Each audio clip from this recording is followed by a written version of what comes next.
Imagine stepping onto your private jet, ready for a smooth flight, only to be denied entry. This was not just a random occurrence. It was a deliberate act of prejudice that would change everything. Nicole Williams, a successful black businesswoman in her mid-30s, arrives at her private jet terminal, her mind buzzing with the important meetings awaiting her on the other side of the country. She's earned her place here, building her empire from the ground up, overcoming obstacles most would have buckled under. Today, the flight was supposed to be simple. She steps out of her sleek black car, the early morning sun glistening on the runway. She's worked hard for this moment. This jet, her jet, represents more than just convenience. It's a symbol of everything she's accomplished. Her team has confirmed her flight. All arrangements are set. There's no reason for anything to go wrong. As Nicole approaches her jet, the world feels right. That is, until she is stopped by Captain James Klein, a seasoned pilot, who stands in front of the aircraft with his arms crossed, blocking her path. "Excuse me, ma'am," Captain Klein says, his voice cold and impersonal. "I'm afraid you can't board." Nicole pauses, confused. "Excuse me? My name is on the reservation. This is my flight." "I'm sorry, but we have a problem with your identification. Company policy." He gestures toward a security officer standing nearby, who simply watches, offering no help. Nicole's brow furrows. This doesn't make sense. She knows this flight was confirmed. She has the right documents with her. She shows the pilot her ID, her reservation confirmation, her legal papers proving ownership of the jet. But the pilot doesn't back down. "There's an issue, ma'am. I can't let you board." A tight knot forms in Nicole's stomach. What's going on? She stands there, visibly trying to keep her composure, trying to make sense of the situation. There must be some mistake. "Please, let me on my jet." The conversation escalates. The pilot's demeanor shifts, from professional to dismissive. The crowd that has gathered nearby watches the confrontation, their gazes lingering, some murmuring under their breath. Nicole realizes what's happening. This isn't about paperwork. This isn't about a simple mistake. Her frustration rises, but she keeps her calm. "I own this jet. I've been flying with this company for years. You're telling me there's a problem with my identification?" Captain Klein doesn't flinch, nor does he seem interested in listening to reason. The feeling of being belittled and dismissed begins to creep into Nicole's chest. How could this happen? Is this really happening right now? Nicole tries to maintain control, but the unease in her chest is growing. The realization slowly dawning on her that something far darker is at play. She takes a step back and looks around, taking in the audience of bystanders. People she doesn't know, some of them shaking their heads, others whispering amongst themselves. It becomes evident that this is more than just an inconvenience. It's an injustice. As Nicole stands there, trying to stay composed, memories flood her mind, each one a reminder of the journey that brought her here. The long nights, the endless hours of work, the sacrifices no one ever saw. She had fought tooth and nail to build her empire in a world that was never designed for her success. She remembers the boardrooms where she was the only woman in the room, the only black entrepreneur being questioned, doubted, underestimated. She remembers the investors who told her she wasn't the right fit, the clients who assumed she wasn't the one in charge. She had faced rejection, dismissal, and closed doors, but she never stopped pushing forward. A younger Nicole comes to mind, sitting alone in her tiny apartment, poring over business plans, determined to prove everyone wrong. She had built everything from the ground up, brick by brick, with nothing but resilience and an unshakable belief in herself. And now, after years of fighting for her place at the table, she stands here, not because of a failure in business, not because of a mistake, but because of something she thought she had finally conquered. Not doubt, not lack of ability, but the color of her skin. This wasn't just about a flight. It was about everything she had ever fought for. And she wasn't about to let it be taken from her now. The tension on the tarmac thickens. Nicole Williams, still standing in front of her own private jet, grips her phone tightly. She knows her rights, but Captain Klein, standing firm at the base of the aircraft stairs, isn't backing down. His uniform is crisp, his expression unyielding, and his voice carries authority.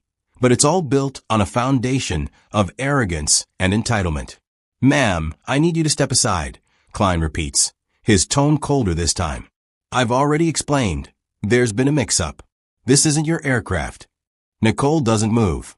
"There's no mix-up," she states, her voice clear and unwavering. "That jet was chartered under my name. My company owns it. Now either you let me board or you explain, right here, in front of everyone, why you're treating me like an intruder." Klein exhales sharply, looking around as the growing crowd of airport personnel and other passengers pause to watch.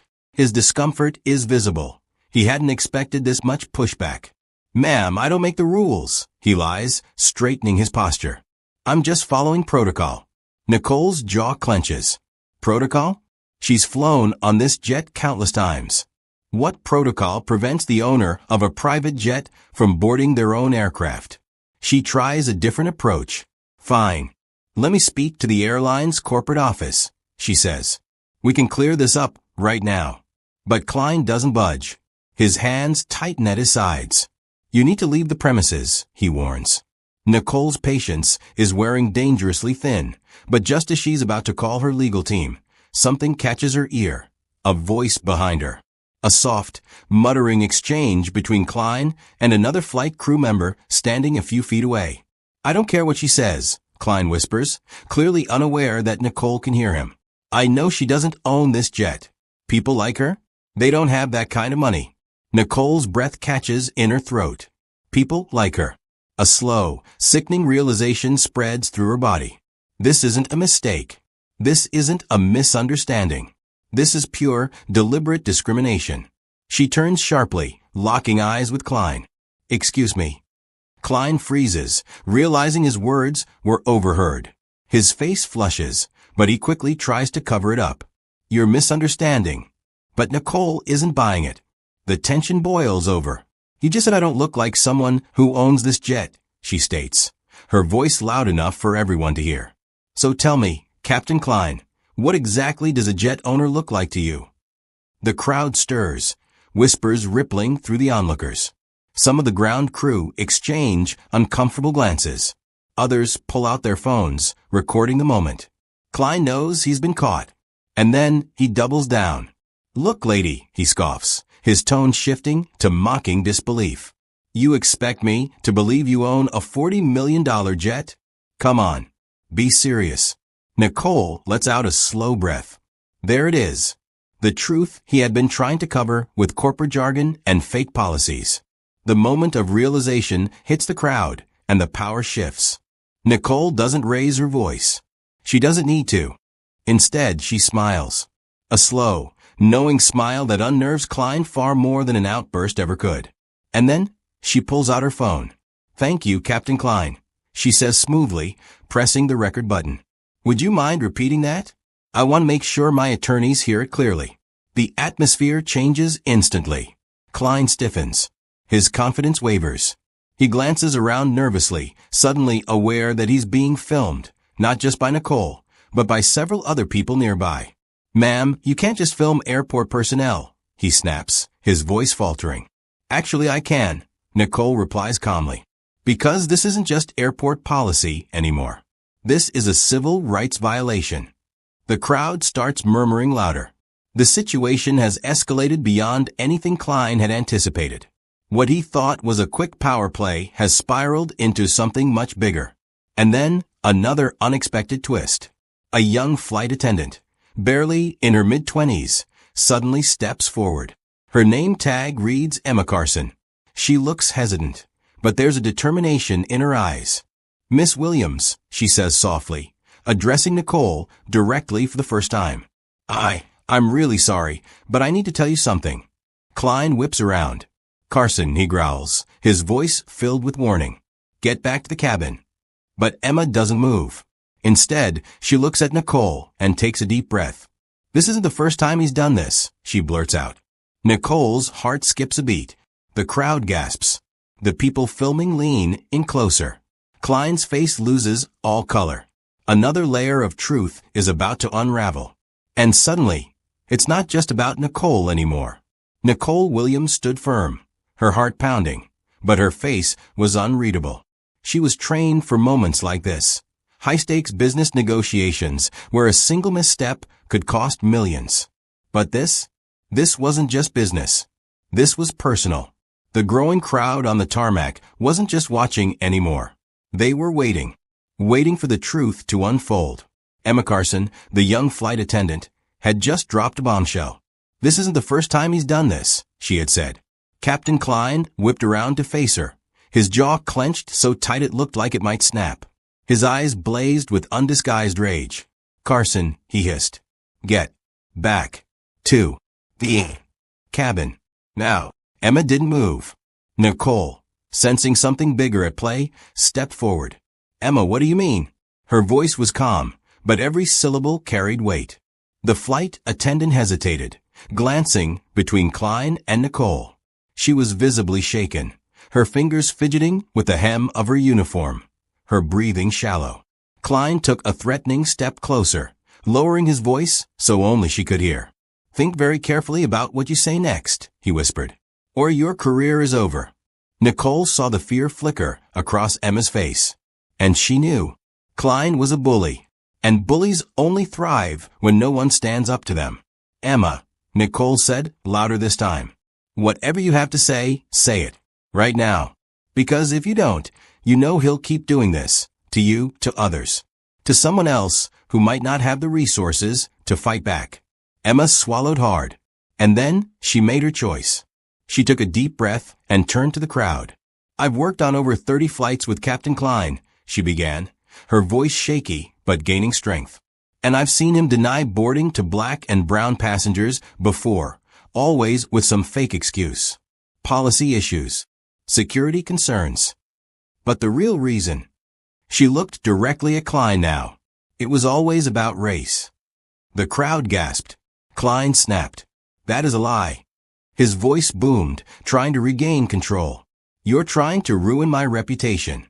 But Emma wasn't done. Her hands tightened into fists. Her voice rose with courage. "I've heard you say it, Captain," she shot back.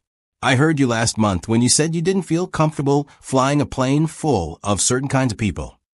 I heard you when you laughed about how you could spot the ones who don't belong from a mile away." Nicole's stomach turned. The air was thick with tension. And then a new voice joined in. "She's telling the truth." A second flight attendant, an older man named David Hale, stepped forward from the crowd. "I was on a flight when he did it too," David said. "An elderly black couple was trying to fly first class, and he made up an excuse to kick them off the plane. Said they were acting suspicious. They were just sitting there reading magazines." Now, more murmurs rippled through the crowd. Some of the airport staff exchanged knowing looks, as if suddenly connecting the dots. This wasn't an isolated incident. This was a pattern. Klein's face was red, his confidence crumbling. "You're all out of your minds," he barked. "This is ridiculous. I've worked for this airline for 20 years. And now some waitress." Boom. That was his final mistake. Nicole's expression darkened. "What did you just call me?" she asked, low and sharp. Klein blinked, and suddenly it hit him. He had assumed that Nicole was just some nobody, some regular traveler trying to sneak onto a plane she couldn't afford. He had never bothered to check. He had never imagined, not in his wildest dreams, that she might actually own the jet. Nicole tilted her head. "Tell me, Captain Klein," she said, her voice like ice. "Did you even read the name on the flight manifest?" Klein froze. A long, painful silence followed. And then Nicole pulled out her phone. She tapped the screen. And read aloud. "Private charter. Nicole Williams, owner." The crowd erupted. Phones were out. Cameras were rolling.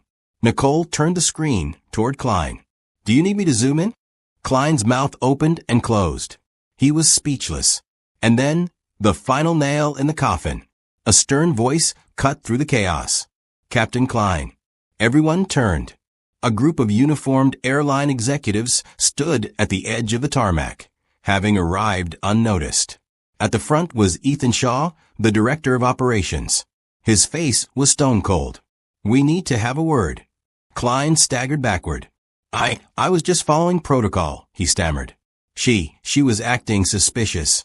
I didn't know. Ethan held up a hand. Save it. The CEO will see this footage before the day is over. You're officially grounded, pending investigation. Gasps. Emma exhaled in relief. Nicole? She simply smiled. Because she wasn't done yet. She turned back to the crowd of onlookers. You all saw what happened here today, she said. And I guarantee this isn't just about me. This kind of discrimination happens every day to people without a camera, without a voice. So I hope you're recording. Because this. She gestured toward Klein. This is what happens when you let prejudice dictate power. The crowd cheered. And as Klein was escorted away, his once iron-clad arrogance shattered like glass. He had judged the wrong woman, and it had cost him everything. Nicole stepped forward toward her jet, her rightful place. This time, no one stopped her. Nicole finally settled into the plush leather seat of her private jet. The engines hummed softly, a stark contrast to the chaos that had erupted just moments ago. The battle on the tarmac was over, but something told her this wasn't finished. Her phone wouldn't stop buzzing. The video had gone viral in real time.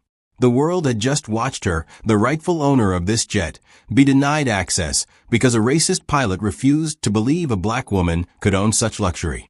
The footage captured everything. Captain Klein's arrogance, his sneer, his dismissive attitude. It showed his shock when she proved him wrong. Now, the internet had turned against him. Social media erupted with fury. How is this still happening in 2025? He had one job, fly the plane, not judge the owner. Nicole Williams is a self-made billionaire. This man just ruined his whole career over ignorance. Nicole exhaled slowly. Justice was happening faster than she expected.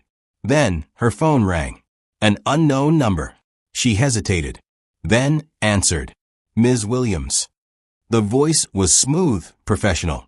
This is Richard Kane, CEO of Skylux Airways. Nicole's eyes narrowed. Now they wanted to talk. I assume this is about Captain Klein, she said coolly. Kane sighed. To put it bluntly, yes. The video is, well, let's just say, it's bigger than we expected. And it's not just about Klein anymore. It's about the entire company. We need to do something. Nicole leaned back in her seat. Now you need to do something? Kane hesitated. Look, I won't pretend we didn't fail you today. We did. And we're taking immediate action. Effective right now, Captain John Klein is terminated. He will never fly for us or anyone else again. Nicole's fingers drummed against the armrest. That's a start. There's more, Kane continued. We want to work with you. We want to implement policies that ensure this never happens again. Bias training. Stronger accountability.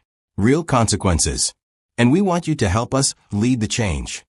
Nicole's eyebrow lifted. Now, they wanted her leadership. She could easily say no. Walk away and let them deal with the mess they created. But then, she thought bigger. This wasn't just about her. This was about every person who had ever been judged, dismissed, or denied an opportunity based on someone else's ignorance. This was a chance to change the system from within. Nicole inhaled deeply. I don't make decisions based on PR damage control, she said. I make them based on real change. If you're serious, send me a proposal. I'll review it. Kane exhaled. That's all I ask. She ended the call. Justice wasn't just about one man losing his job. It was about fixing the system that let him think he could act that way in the first place. Nicole placed her phone down, the weight of the day finally sinking in. The battle seemed over, the injustice exposed. But then, another notification lit up her screen. Red circle breaking news. Disgraced pilot shocking bar rant caught on camera. Goes viral overnight. Her pulse quickened. She clicked. The grainy footage began to play. There he was, Captain Klein, slouched at a bar, drowning in his bitterness. His once crisp uniform replaced with a wrinkled shirt. His face twisted by resentment. His voice, though slurred, was dripping with venom. You think she won? That woman, she just got lucky. People like her, they don't stay at the top. Not for long. The bar fell silent. The few patrons nearby stared in stunned disbelief as Klein ranted on, his ignorance on full display for the world to hear. Nicole watched in cold silence. He had lost everything, his career, his reputation, but even then he refused to learn. But the world? The world was listening now. The video exploded online. Celebrities, activists, CEOs, everyone was talking about it. Not just about what Klein had done, but what Nicole had endured. Major news outlets ran the story for days. Black entrepreneur faces racial discrimination on her own jet, turns injustice into global movement. Nicole Williams, from victim to voice of a new era of justice. Then came the calls. Invitations to speak at global conferences. Requests for interviews. Offers from major corporations to collaborate on initiatives for diversity, equity, and inclusion. But Nicole didn't do this for fame. She did it because it was bigger than her. 1 week later, she stood before a packed auditorium. Business leaders, aspiring entrepreneurs, young women of color, all watching her in awe. Nicole took a deep breath. "This isn't just about a pilot who judged me by the color of my skin," she began. "It's about every person who has ever been told they don't belong. Every door slammed shut before it even opened. Every no you heard when you deserved a yes." The audience was silent, hanging on every word. But here's what I learned. No one gets to decide your worth but you. The world can try to silence you, dismiss you, doubt you. But your truth will always be louder if you refuse to back down. A standing ovation followed. In that moment, Nicole didn't just reclaim her dignity.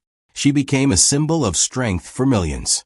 Days later, headlines revealed Captain Klein's final downfall. His pilot's license? Revoked permanently. Lawsuits from former employees surfaced. Stories of mistreatment, harassment, and abuse of authority. His name wasn't just ruined. It became a lesson for everyone who ever thought their power made them untouchable. Nicole didn't just win back her pride. She changed the conversation. She wasn't the woman who had been denied her rightful place on her own jet. She was the woman who stood up, spoke out, and tore down the wall of prejudice brick by brick. And as for Captain Klein, his arrogance wrote his downfall. Nicole's strength wrote her legacy. Police Scarlight, if you believe in standing up for what's right, hit that subscribe button for more stories that challenge injustice and celebrate courage. Speech Balloon, have you ever faced a moment where you had to prove your worth? Share your story below. We're listening.